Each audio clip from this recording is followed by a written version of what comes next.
Hello everyone, welcome to the Exia IAS academy. तो चलिए देखते हैं कौन से इम्पोर्टेंट न्यूज़ आर्टिकल हैं जो रेलेवेंट रहेंगे एग्ज़ाम पर्सपेक्टिव से। एडमिशन ओपन है, आप हमारे फाउंडेशनल कोर्स से जुड़ सकते हैं जिसमें हम आपको कम्प्रीहेंसिव कवरेज प्रोवाइड करेंगे पूरे सिलेबस का। उसी हिसाब से आपको स्टडी मटेरियल भी प्रोवाइड किया जाएगा। वीकली मॉक टेस्ट कंडक्ट कराई जाएंगी। इट मीन्स रेगुलर आपका जो टेस्ट है वो लिया जाएगा before pre and mains.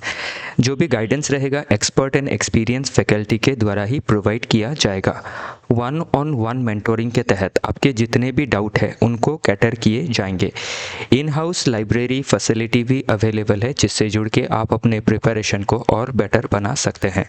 Further detail में जानने के लिए आप कांटेक्ट कर सकते हैं हमारे ऑफिशियल कांटेक्ट नंबर पे जो है 6002417488। तो चलिए देखते हैं आज का पहला article, broad based development model. तो किस तरीके का ब्रॉड बेस्ड डेवलपमेंट मॉडल के बारे में इस आर्टिकल में जिक्र किया गया है वो हम जानने की कोशिश करेंगे। और जो मॉडल इसमें दिखाया गया है वो है तमिलनाडु, कि किस तरीके से जो तमिलनाडु है उसने इकोनॉमिक आउट परफॉर्मेंस जो है वो दिखाया है। जो इकोनॉमिक आउट परफॉर्मेंस है वो दिखाया है। तो Tamil Nadu second largest state economy बन गई है इन इंडिया और फर्स्ट लार्जेस्ट है महाराष्ट्र। तो जो जीएसडीपी होता है तमिलनाडु का वो सेकेंड हाईएस्ट है इन इंडिया, स्टेट जो जीडीपी होता है। तो अभी तमिलनाडु का जो परफॉर्मेंस है, इकोनॉमिक ग्रोथ है, डेवलपमेंट है, उसके पीछे का क्या क्या रीज़न है। तो दो तीन मुख्य कारण हैं जो हम इसमें देखने वाले हैं। नंबर वन, मैन्युफैक्चरिंग जो बूस्ट है वो तमिलनाडु में काफ़ी ज़्यादा देखी गई है। तो इसमें ये आप देख सकते हैं कि तमिलनाडु का रैंक फर्स्ट है nationally in the numbers of factories established. तो 40,000 से भी ज़्यादा जो फैक्ट्री है जो मैन्युफैक्चरिंग को लीड करती है वो हम सबसे ज़्यादा जो है नंबर तमिलनाडु में देख सकते हैं। तो जब इतना ज़्यादा मैन्युफैक्चरिंग यूनिट्स रहेगा तो उससे क्या है उस स्टेट में प्रोडक्शन काफ़ी ज़्यादा होंगी। और प्रोडक्शन ज़्यादा होने का मतलब या फिर फैक्ट्री ज़्यादा लगने का मतलब क्या है कि जो लोकल पॉपुलेशन है, तमिलनाडु की जो पॉपुलेशन है, उनको जो एम्प्लॉयमेंट अपॉर्चुनिटी चाहिए वो मिलेगा और उससे क्या है उनका जो लिविंग स्टैंडर्ड है वो भी इम्प्रूव होगा। तो अभी ध्यान रखिएगा कि मैन्युफैक्चरिंग पावर हाउस के लिए, मतलब मैन्युफैक्चरिंग में अभी 40,000 से ज़्यादा जो मैन्युफैक्चरिंग यूनिट है, इनमें काम करने के लिए जो ह्यूमन कैपिटल है वो भी बेटर होना पड़ेगा। तो तमिलनाडु ने क्या किया है, वेलफेयर लेड ग्रोथ किया है, मतलब हाई एक्सपेंडिचर किया है on social welfare measures, for example education में, हेल्थ में, वुमेन एम्पावरमेंट में। और इसी के लिए क्या है, जो तमिलनाडु की HDI है, ह्यूमन डेवलपमेंट इंडेक्स, जो आपकी कैलकुलेट करती है इनकम को, स्कूलिंग को एंड आपके हेल्थ को। तो इसमें तमिलनाडु जब आपके हेल्थ में और एजुकेशन में आगे बढ़ा हुआ है, HDI रैंकिंग अच्छा है, तो इसका मतलब क्या है कि तमिलनाडु के अंदर जो पॉपुलेशन है, जो वर्किंग एज पॉपुलेशन है, वो काफ़ी कैपेबल है health and education wise. It means human capital जो चाहिए, जो स्किल्ड वर्कफोर्स चाहिए, वो अवेलेबल है। तो इससे क्या है, तमिलनाडु जो है आपकी इन्वेस्टमेंट को, वो चाहे हमारे डोमेस्टिक कैपिटलिस्ट हो या फिर फॉरेन डायरेक्ट इन्वेस्टमेंट हो, उसको अपने स्टेट में अट्रैक्ट करने में समर्थ हो रहा है। देन हम देख सकते हैं कि मैन्युफैक्चरिंग पावर हाउस है, तो उसमें क्या मैन्युफैक्चर करता है और क्या एक्सपोर्ट करता है। तो एक्सपोर्ट एंड इन्वेस्टमेंट में हम देखें तो ये हब बन चुका है। तो एक आप मिनी चाइना की तरह इसको देख सकते हैं कि चाइना में जिस तरीके का डेवलपमेंट है उस तरीके का जो आपका मैन्युफैक्चरिंग डेवलपमेंट हम हमारे देश के एक स्टेट तमिलनाडु में देख सकते हैं। तो Tamil Nadu is the top exporter of electronics, textiles and leather. तो ये आपके टेक्सटाइल हो, लेदर हो, ये क्या है, लेबर इंटेंसिव सेक्टर है जिसमें बहुत लोगों को एम्प्लॉयमेंट मिलती है। तो इससे क्या है, सिर्फ इकोनॉमिक डेवलपमेंट ही नहीं हो रहा है, सोशियो पॉलिटिकल डेवलपमेंट भी हम देख सकते हैं कि सोसाइटी में भी स्टेबिलिटी और सोसाइटी में आपकी पॉलिटी में जो अनरेस्ट होता है वो सभी चीज़ें इसमें मिनिमाइज हो गई है। प्लस और एक इसका पहलू देखें तो जो फिस्कल प्रूडेंस है वो भी काफ़ी अच्छा है, मतलब जो गवर्नमेंट आपकी फिस्कल पॉलिसी लेती है उसमें भी उनका जो स्पेंडिंग है वो काफ़ी बैलेंस्ड है, और जो डिसिप्लिन होना चाहिए, जो लॉस कम झेलना चाहिए, तो काफ़ी कम जो लॉस है वो झेल रही है तमिलनाडु। तो डिस्पाइट हाई वेलफेयर स्पेंडिंग, काफ़ी ज़्यादा वेलफेयर स्पेंडिंग करती है Tamil Nadu in health and education. Okay, one of the finest health system हम देख सकते हैं in Tamil Nadu, especially in public sector.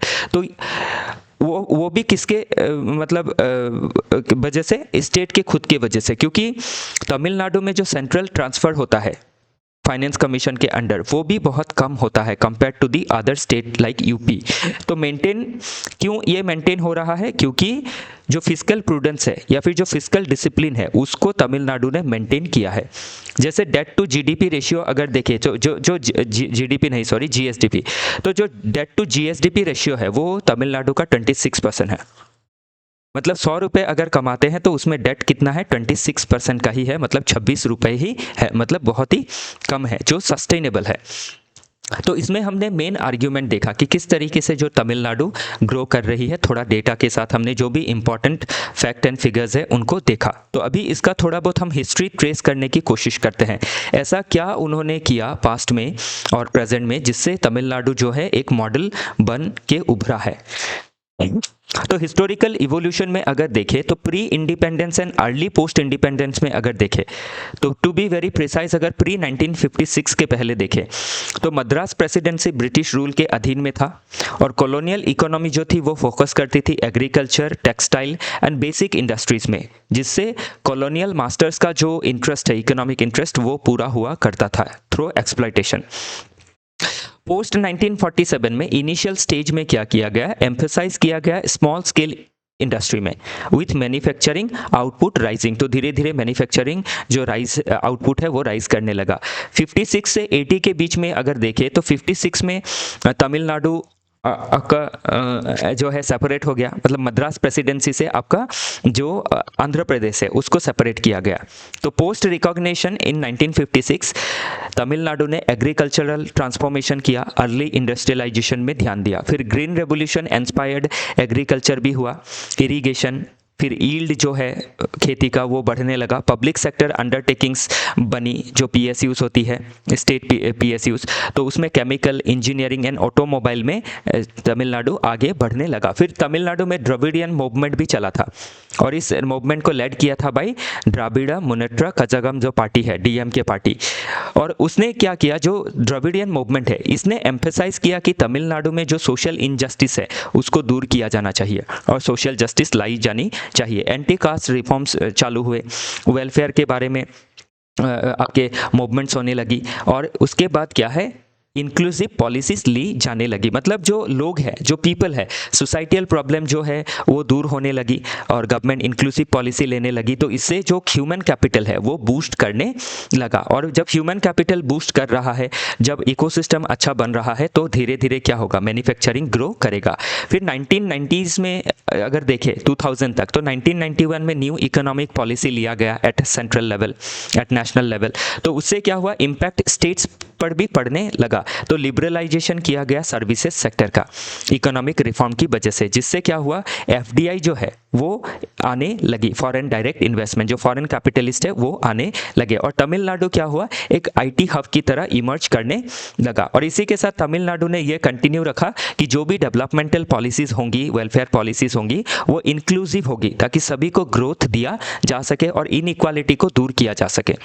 Then industry as the largest GSDP contributor by the early 2000। तो अभी तमिलनाडु में क्या हुआ, इंडस्ट्री जो है वो लार्जेस्ट जीडीपी कंट्रीब्यूटर बन गई।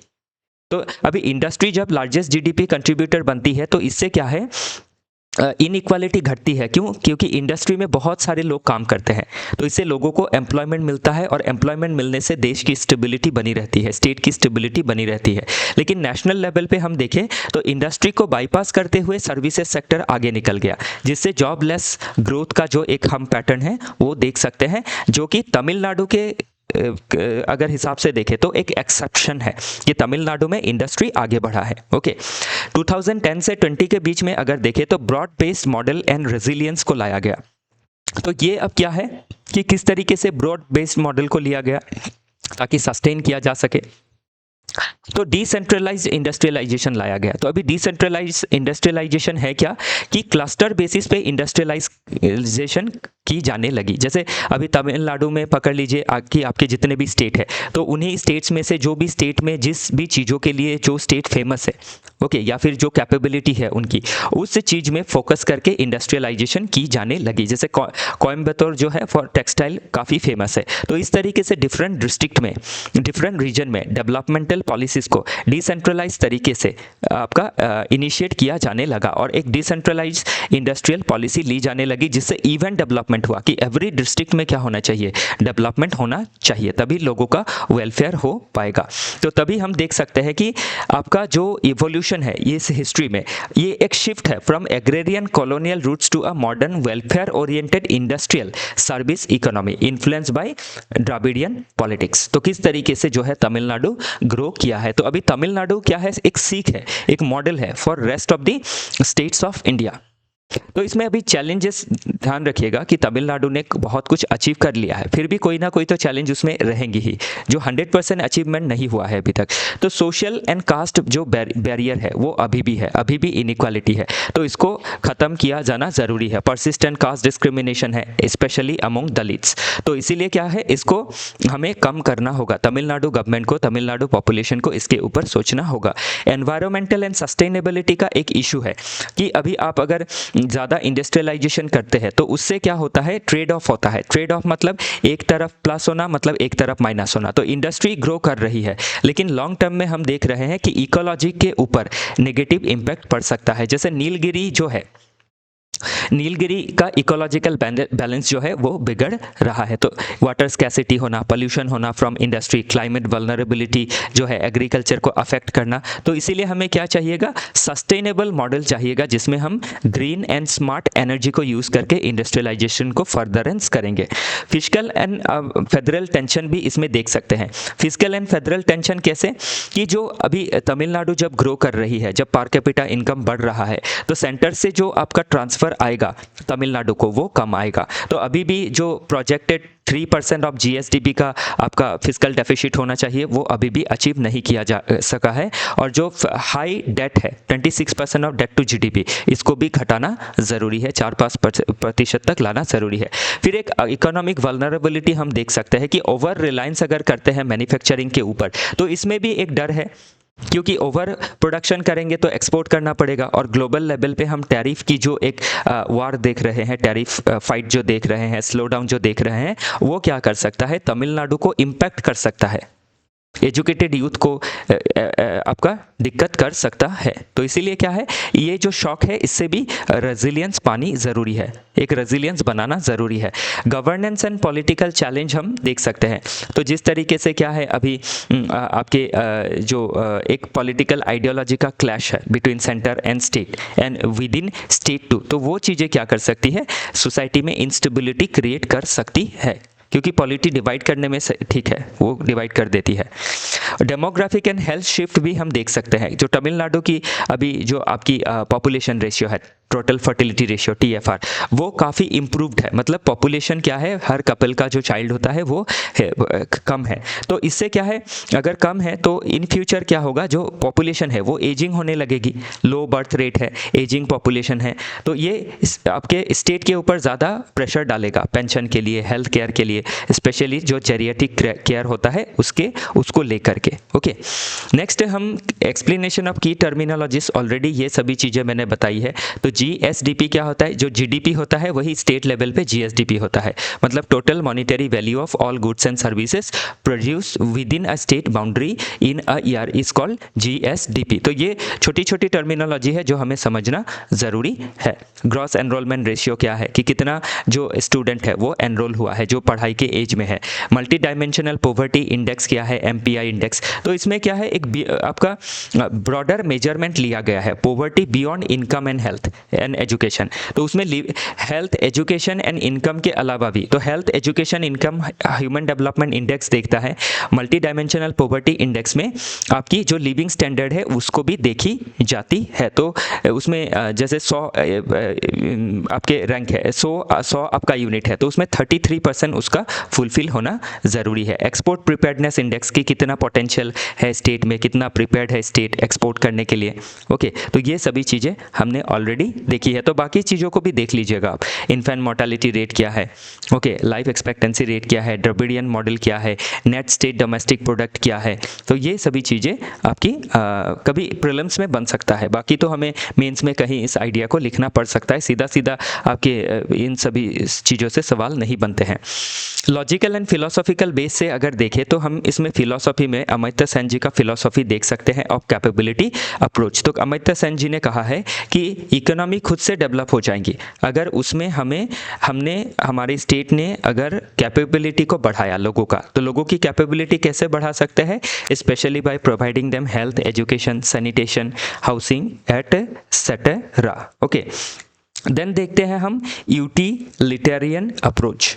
तो यूटिलिटेरियन अप्रोच क्या कहता है कि ब्रॉड बेस्ड डेवलपमेंट होना चाहिए जिसमें हम greatest happiness of greatest number को अचीव कर सकते हैं कि ज़्यादा से ज़्यादा लोग खुश हो। डिस्ट्रीब्यूटिव जस्टिस क्या कहता है कि जो भी आपकी रिसोर्सेस है स्टेट में या फिर नेशन में उसका इक्विटेबल डिस्ट्रीब्यूशन होना चाहिए अमॉन्ग ऑल दी पॉपुलेशन। ऐसा नहीं होना चाहिए कोई बेटर है, किसी की हालत एकदम वर्स्ट ऑफ है, तो कि सभी का हालत क्या है, मिनिमम जो स्टैंडर्ड है वो मेंटेन करना चाहिए। तो अभी सोशली अगर देखें तो तमिलनाडु ने डिफरेंट स्कीम ली है वुमेन एम्पावरमेंट के लिए। पॉलिटिकली देखें तो पॉलिटिकल जो इफिशिएंसी है एट रीजनल लेवल कि किस तरीके से रीजनल पार्टीज क्या कर रही है, डेवलपमेंट को ड्राइव कर रही है, वो हम इसमें देख सकते हैं। लीगल में देखें तो इफेक्टिव इम्प्लीमेंटेशन किया गया है लेबर लॉज इन तमिलनाडु। एथिकली देखें तो जो वेलफेयर स्टेट का मॉडल है, जो ऑब्लिगेशन रहता है स्टेट के ऊपर under article 38 of part 4 of DPSP of Indian constitution, तो वो फुलफिल किया नज़र आ रहा है। इंटरनेशनली देखें तो तमिलनाडु ग्लोबल एक्सपोर्ट हब में तब्दील हो गया है। इकोनॉमिकली देखें तो तमिलनाडु मूव कर रहा है टुवर्ड्स 1 ट्रिलियन इकोनॉमी। तो कितना बड़ा इकोनॉमी बनने जा रहा है, जबकि देश का टोटल इकोनॉमी है 4 ट्रिलियन, उसमें 1 ट्रिलियन अकेले का रहेगा तमिलनाडु का। तो इससे हम ये अंदाज़ा लगा सकते हैं कि तमिलनाडु जो है कितना फास्ट ग्रो कर रहा है। नेक्स्ट सिलेबस के आप एनसीईआरटी अगर खुद से पढ़ रहे हैं बेसिक्स को क्लियर करने के लिए तो आप ये एनसीईआरटीज पढ़ सकते हैं। प्लस जो आर्टिकल हमने देखा उसमें आप सोसाइटी के पर्सपेक्टिव से सोशल एम्पावरमेंट का पॉइंट देख सकते हैं, किस तरीके से जो पॉजिटिव रीजनलिज्म था तमिलनाडु में उसने इसको डेवलप करवाया। जियोग्राफी के पर्सपेक्टिव से देखें तो इंडस्ट्रियल लोकेशंस के पर्सपेक्टिव से देख सकते हैं। पॉलिटी में देखें तो गवर्नमेंट किस तरीके से क्या कर रही है, डेवलपमेंट पॉलिसीज ले रही है। गवर्नेंस में देखें तो किस तरीके से गुड गवर्नेंस तमिलनाडु को आगे बढ़ा रहा है। तो इन सभी पर्सपेक्टिव से हमें चीज़ों को देखना ज़रूरी है, economy, industry, investment model etcetera. Next way forward में क्या है, जो डेवलपमेंट तमिलनाडु में दिख रहा है उसको लॉन्ग टर्म में सस्टेन करना जरूरी है और उसके लिए क्या है, सस्टेनेबल इकोनॉमिक डेवलपमेंट मॉडल लेना होगा by integrating green technologies so that ecology के ऊपर जो नेगेटिव इम्पैक्ट है इसको मिनिमाइज किया जा सके। देन एड्रेस करना है इनइक्वालिटीज़ को, जो एंटी कास्ट मेजर्स है उसको लेने हैं। फिजिकल रिफॉर्म्स लेने हैं ताकि स्टेट का जो रेवेन्यू है उसको डाइवर्सिफाई किया जा सके। स्किल और एम्प्लॉयमेंट को और फर्दरेंस करना ज़रूरी है। एक रीजनल बैलेंस बनाना ज़रूरी है कि तमिलनाडु के अंदर ही डिफरेंट रूरल रीजन में कोई अगर डिसपैरिटीज़ दिखती है तो उसको मिटिगेट करना ज़रूरी है। फिर ग्लोबल इंटीग्रेशन करना ज़रूरी है to boost export from Tamil Nadu. Monitoring में क्या करना है, ईयरली इसको मॉनिटर करते रहना है ताकि जो डेवलपमेंट है उसको हम कंटिन्यूटी में रख सके। तो नेक्स्ट आर्टिकल जो है वो हम देखने वाले हैं, why were IndiGo operation disrupted. तो जो इंडिगो के फ्लाइट्स कैंसिल हो गए थे अचानक से, जिससे क्या है पैसेंजर को बहुत ज़्यादा हर्डल फेस करना पड़ा था। तो क्या रीज़न रही है इसके पीछे और इसका क्या वे फॉरवर्ड हो सकता है उसको हम थोड़ा जानने की कोशिश करेंगे। तो आई होप जो पहला आर्टिकल है वो आपको बेटर तरीके से समझ में आया। तो अभी हम दूसरा आर्टिकल को भी इसी तरीके से पूरा इसका ऑटोप्सी करेंगे, एकदम देखेंगे कि चीर फाड़ के क्या है इस आर्टिकल के अंदर। ओके, तो चलिए देखते हैं पूरे आर्टिकल को। तो इसमें जो स्केल ऑफ ए क्राइसिस है, तो पहले वो हम समझते हैं कि ओवर 5000 जो फ्लाइट्स है डिलेड हो गई और कैंसल्ड हो गई इन दी फर्स्ट 10 डेज। तो ये आपके दिसंबर के महीने, नवंबर एंड और दिसंबर के बीच में हुआ है, दिसंबर का जो फर्स्ट वीक है उसमें। और इसने 12.5 लाख पैसेंजर्स को, लगभग 12-13 लाख पैसेंजर्स को इम्पैक्ट किया है until December 9, leading to chaos such as crew at wrong station. तो जो क्रू थे रॉन्ग स्टेशंस में थे, बैगेज जो थी वो मिसप्लेस हो गई, लॉन्ग वेटिंग आवर्स थे eight airport because of cancellation. Immediate trigger क्या था, क्या ऐसा रीज़न था? तो जो आपका FDTL होता है, तो FDTL का रोल आउट हुआ था। मतलब ये क्या है कि फ्लाइट ड्यूटी टाइम लिमिटेशंस। तो जो फ्लाइट में आपके ड्यूटी करते हुए जो आपके कॉकपिट के मेंबर होते हैं, मतलब जो पायलट्स होते हैं या फिर जो क्रू मेंबर होते हैं, उनके लिए जो आपकी DGCA है, Director General of Civil Aviation, तो उन्होंने जो FDTL बनाया, फ्लाइट ड्यूटी टाइम लिमिटेशन, उसके वजह से क्या हुआ, उसको लेके जो इंडिगो एयरलाइंस थी वो रेडी नहीं थी, वो प्रिपेयर्ड नहीं थी। बाकी एयरलाइंस प्रिपेयर्ड थे, इसीलिए उनके अंदर इतना केओस नहीं देखा गया। प्लस जो इंडिगो एयरलाइंस है वो लगभग 65% जो पॉपुलेशन है, जो मतलब 65% जो ट्रेवलर है उनको संभालते हैं। इतना ज़्यादा उनका डिमांड रहता है because of low fare, because of cheap price. तो इसीलिए क्या है, आपकी जो स्ट्रिक्ट रेस्ट पीरियड को आपका FDTL के अंदर ला दिया गया, जैसे नाइट ड्यूटी का लिमिट कर दिया गया। और इसमें क्या हुआ, इंडिगो फंस गई जो अनप्रिपेयर्ड थी। और एयरलाइंस ने क्या किया, पायलट के जो अवेलेबिलिटी है उसको मिस जज कर लिया, और उससे क्या हुआ, आपकी जो प्रॉब्लम है वो बढ़ने लग गई, क्योंकि ज़्यादा रेस्ट टाइम दिया जाने लगा। तो बाकी पायलट को लेके जो मिसमैनेजमेंट हुआ, उससे जो फ्लाइट है वो उड़ान नहीं भर सक रही थी और उससे डिले हो रहा था। तो ये था इसका मेन मुद्दा। इसी के वजह से क्या है, जो हमने केओस देखा इन दिनों में वो हम देख सकते हैं।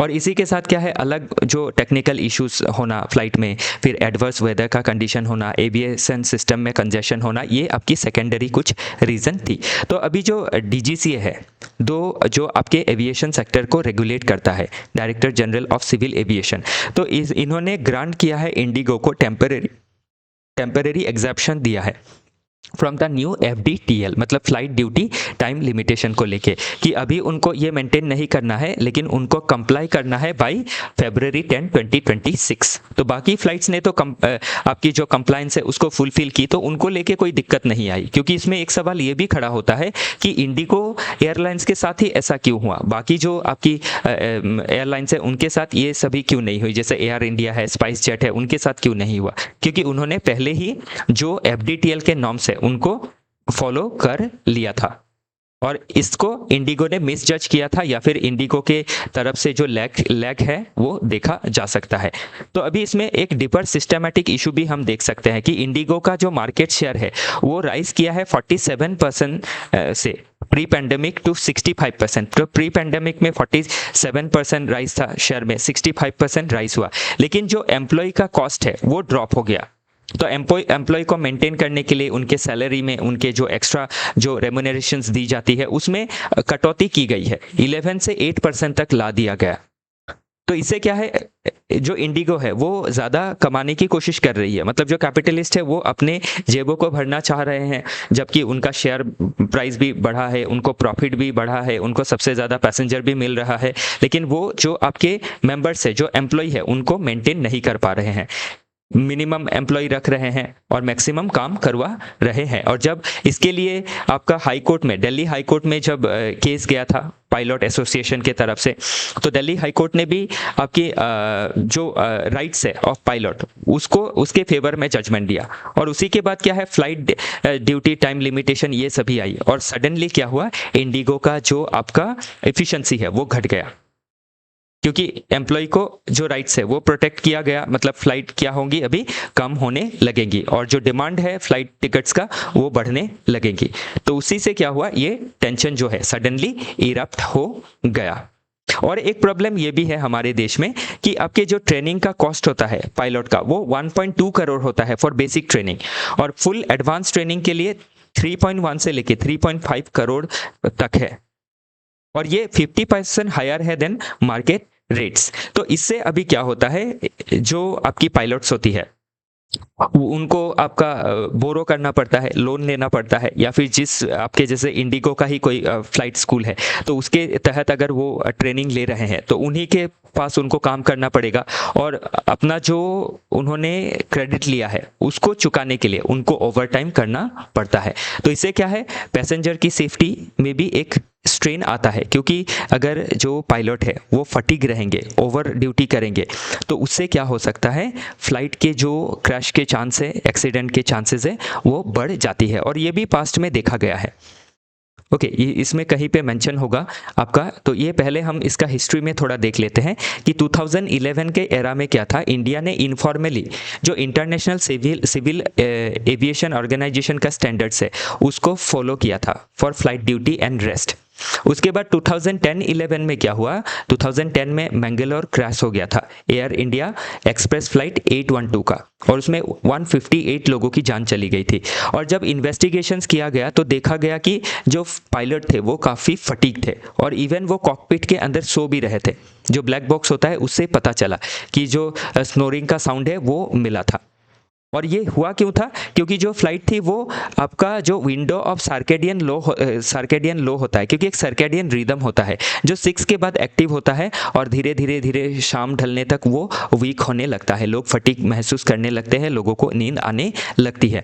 तो अभी उसमें सर्केडियन लो कब रहता है, 2 to 6 के अंदर, मतलब इसमें लोग चाह कर भी बहुत ज़्यादा एक्टिव नहीं रह सकते हैं, बॉडी खुद से ही क्या करती है, रेस्ट को डिमांड करती है। तो उसी की वजह से क्या है, ये फ्लाइट क्रैश होने का ये वजह पाया गया। और इसी के बाद क्या हुआ, इसी ने प्रॉम्प्ट किया एक का नसीम जैदी कमेटी बनाया गया, उसने रिपोर्ट दिया कि जो आपकी गाइडलाइन है उसको और स्ट्रेंजन तरीके से बनानी है ताकि फ्लाइट ड्यूटी टाइम को लिमिट किया जा सके और एक्सीडेंट से बचा जा सके। तो इसी की वजह से 2011 में डीजीसीए ने क्या किया, फॉर्मलाइज किया एफडीटीएल रूल्स को, और बार किया कंसेक्यूटिव नाइट ड्यूटीज को, कि कंसेक्यूटिव नाइट ड्यूटीज नहीं रहेगा। तो नाइट ड्यूटीज कितनी होंगी, वीक में सिर्फ 2 ही होंगी। तो इसके बाद क्या हुआ, जो इंडस्ट्री है उससे भी प्रेशर आने लगा इन 2019। तो इसीलिए डीजीसीए ने क्या किया, रूल को रिलैक्स कर दिया, फिर से पायलट के ऊपर क्या हुआ, आपका स्ट्रेन बढ़ने लगा। फिर 2024 में जो आपकी पायलट यूनियंस थी उन्होंने दिल्ली हाई कोर्ट में चैलेंज किया इस एफडीटीएल को। उसके बाद फिर से क्या हुआ, जो ड्यूटी आवर्स थी उसको फिर से घटा दिया गया, और अभी ये समय था कि इसको इम्प्लीमेंट किया जाना है। और ये इम्प्लीमेंट होते ही इंडिगो जो था वो अनप्रिपेयर्ड था, और एक मेल्ट डाउन उसमें देखने को मिला। तो इसीलिए अभी इंडिगो को एग्जाम्पशन दिया गया है अंटिल फरवरी 2026 ताकि वो कंप्लाई कर सके। तो अभी चैलेंज क्या है, इस तरीके के इश्यूज को लेके एक इम्प्लीमेंटेशन गैप जो ऑलरेडी देखा एफडीटीएल के रोल आउट में, इम्प्लीमेंटेशन गैप है बाय द एयरलाइंस। फिर मार्केट कंसंट्रेशन देख सकते हैं कि इंडिगो का डोमिनेंस काफ़ी ज़्यादा है, तो इसीलिए वो वर्क फोर्स के ऊपर काफ़ी ज़्यादा स्ट्रेन डालते हैं। फिर हाई ट्रेनिंग कॉस्ट है, इसीलिए पायलट भी क्या करते हैं, एक बॉन्डेज में आ जाते हैं, कंटिन्यू काम करते रहते हैं। और फ्लाइट्स को जब भी जो एयरलाइंस है जब भी मन करता है लेबर को वो डिसमिस करते हैं, उनका कोई सेफ्टी नहीं रहता है, वर्क सेफ्टी नहीं रहती है, वर्क की गारंटी नहीं रहती है। फिर पैसेंजर का जो प्रोटेक्शन है उसके साथ भी खिलवाड़ किया जाता है।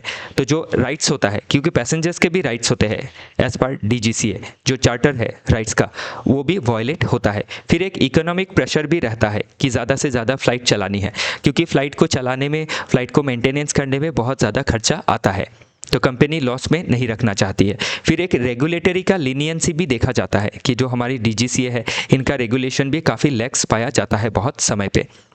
और ग्लोबल अलाइनमेंट, इंडिया का जो रूल्स है वो ग्लोबल लेवल पे जो अलाइनमेंट होना चाहिए उससे भी हम दूर देखते हैं कि उससे अलाइन नहीं होता है।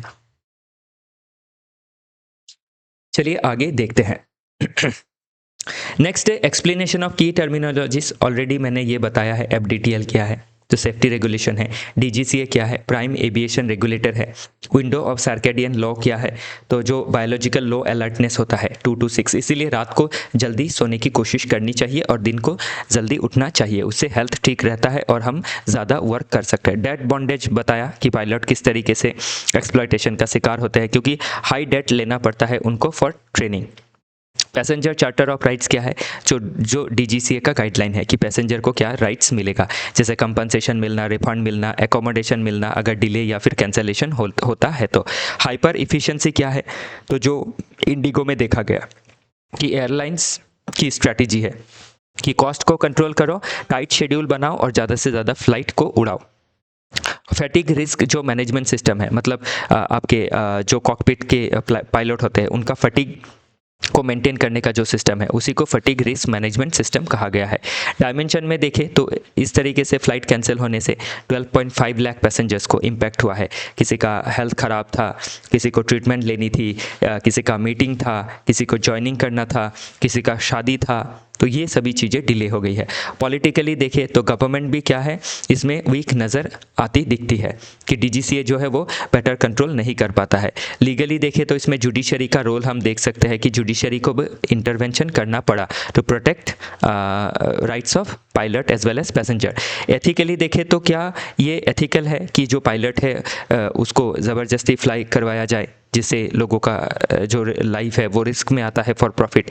इंटरनेशनली देखें तो इंडिया का जो एवियन सेफ्टी रेटिंग है वो भी काफ़ी कम है। इकोनॉमिकली देखें तो अभी इंडिगो को बहुत सारा पैसा पे करना पड़ रहा है एज कंपनसेशन, लगभग 1100 करोड़।